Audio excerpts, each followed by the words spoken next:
Arif and everyone. Today we're gonna talk about the merits of multi-party system in Malaysia. My name is Muhammad Shafiq and I will start our presentation. Political parties are the most crucial part of the political system because it is impossible to obtain goals and objectives without them. In Malaysia, we practice a constitutional monarchy with a parliamentary democracy. Malaysia governance has been divided into three branches: executive, legislature and judiciary. At the top, we have Yang di-Pertuan Agong that serves as the ceremonial head of state, while the real executive power lies with the Prime Minister and the Cabinet. Malaysia operates under a multi-party system where several political parties compete in election to form the government. Some of the political parties are Barisan Nasional. Barisan Nasional is the long-standing alliance that ruled Malaysia for decades and have been ruled over 60 years until 2018. There is also Pakatan Harapan that have been ruled Malaysia from November 2022 until now after putting the end of an era for Barisan Nasional. There is also Parti Islam Malaysia that has been part of several alliances including the Perikatan Nasional Coalition which came to power from 2020 until 2021. I want to talk about characteristics of Malaysia's multi-party system. So one of the most notable characteristics of Malaysia's multi-party system is the diversity of parties that represent various ethnic, cultural and ideological groups. Malaysia is a multicultural nation with significant Malay, Chinese, Indian and indigenous populations. Consequently, political parties often align themselves with specific ethnic or regional interests. For instance, United Malays National Organisation (UMNO) primarily represents Malay interests and has historically been the dominant party in Malaysian politics. It was founded in 1946 and has played a significant role in shaping national policies that favour Malay rights and privilege. The second one is Democratic Action Party (DAP). This party has garnered strong support among Chinese voters and advocates for progressive policies on social justice, anti-corruption measures and democratic reforms. Established in 1965, it has positioned itself as a defender of minority rights. Talk about historical context and examples. Historically, Malaysia's political scene was dominated by the Barisan Nasional (BN) coalition, which held power for over 6 decades from independence in 1957 until 2018. The coalition was made up of several parties that represented different ethnic groups but was primarily led by UMNO. Under BN's rule, Malaysia experienced significant economic growth. However, this period was also marked by allegations of corruption and authoritarianism. The dominance of BN was facilitated by an electoral system that favoured larger coalition while often marginalising smaller parties. The 2018 general election marked a significant turning point in Malaysian politics when the Pakatan Harapan (PH) coalition emerged victorious. This coalition was formed primarily as an opposition alliance against PN and included several parties such as the People's Justice Party (PKR), DAP and National Trust Party (Amanah) and Parti Pribumi Bersatu Malaysia (Bersatu). The victory was fueled by widespread dissatisfaction with BN's long-standing rule amid scandals such as the 1MDB controversy, a massive financial scandal involving stake investment funds that led to international investigation. The election result reflected a desire for change among voters who sought greater transparency and accountability in governance. The PH government aimed to implement reform across various sectors including education, healthcare and anti-corruption measures. However, it faced challenges due to internal disagreements among coalition partners as well as resistance from entrenched interests within the bureaucracy. Following the historic election, Malaysia entered a new phase characterized by increased political plurality and competition. However, this transition was not without challenge. In early 2020, political instability led to another significant shift when Prime Minister Mahathir Mohamad resigned after losing support within his coalition. This resulted in the formation of a new government led by Perikatan Nasional (PN), which included UMNO and other smaller parties.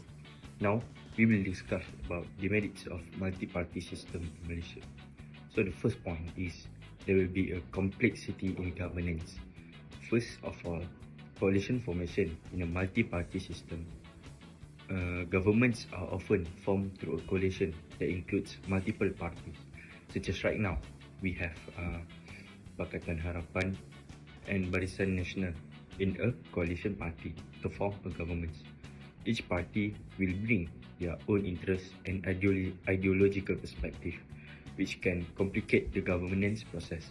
This diversity can lead to a challenge in aligning agendas and priorities, making it difficult to implement cohesive policy. So the next one is there will be a conflict of interest in the governance. When a government proposes a new policies, disagreement among coalition partners will arise. These conflicts necessitate extensive negotiations, which can consume a significant time and resources. As a result, reaching terms on a critical issue become a protracted process, leading to potential gridlock where essential legislation is stalled. Other than that, there will be diluted policies. The need for compromise in a coalition politics often result in policies that are watered down and may not fully reflect the goals or priorities of any single party. So for my second point of demerits of multi-party system, there will be fragmentation of political power. The reason why I stated this because there will be a difficulty in achieving majority. In a fragmented political landscape, it becomes increasingly challenging for any single party to secure a clear majority in parliament. This often necessitates the formation of coalitions to achieve working majority, complicating governance and policy making. Next, there will be a hung parliament situation. The 15th general election illustrates this fragmentation, resulting in a hung parliament, where no party was able to secure a clear majority in the parliament. This situation required parties to negotiate with each other to form a coalition government. This highlighting the challenges possessed by a multi-party system. Okay, so for the third point of demerits multi-party system is a rivalry and conflict. A rivalry and conflict in Malaysia's multi-party system significantly impact the political landscape, leading to instability and challenges in governance. So here are the main aspect of the rivalry. So the first one is coalition dynamics. The necessity of forming a coalition in multi-party system often leads to complex dynamics. For example, the alliance between Pakatan Harapan and Barisan Nasional was formed to counter the electoral strength of Perikatan Nasional. However, this coalition has resulted in confusion among voters and party members, especially given the historical animosity between certain factions.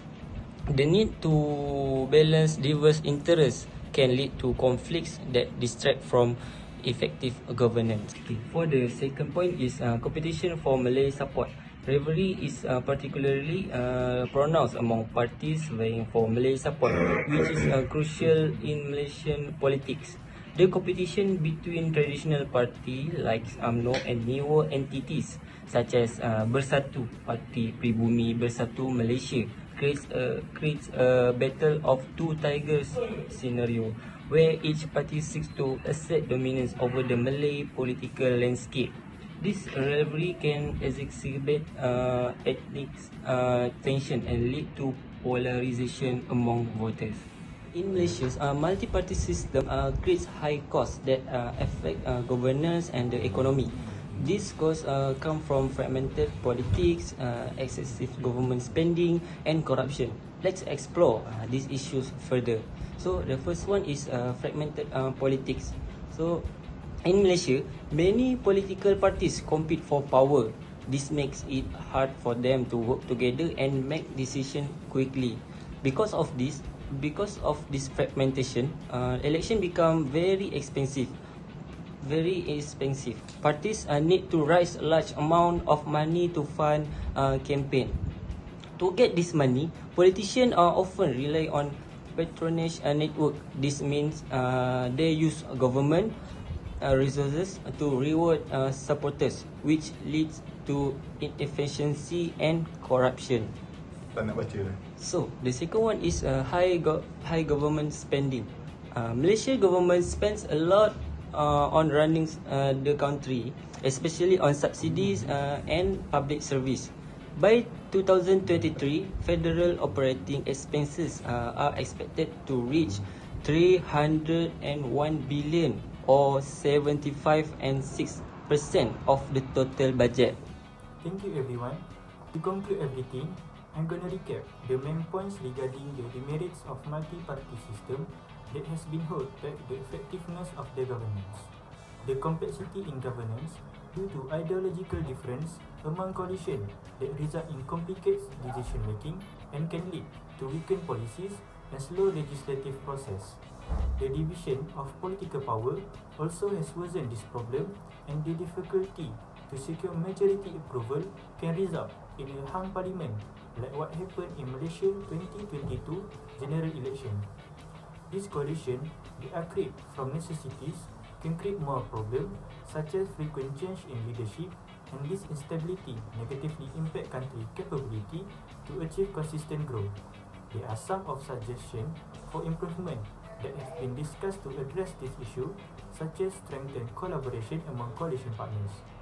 For example, we can create formal agreement that define clear responsibilities and objectives for coalition members to reduce conflict and promote unified governance. Second, we can implement electoral reforms to reduce fragmentation of political authority.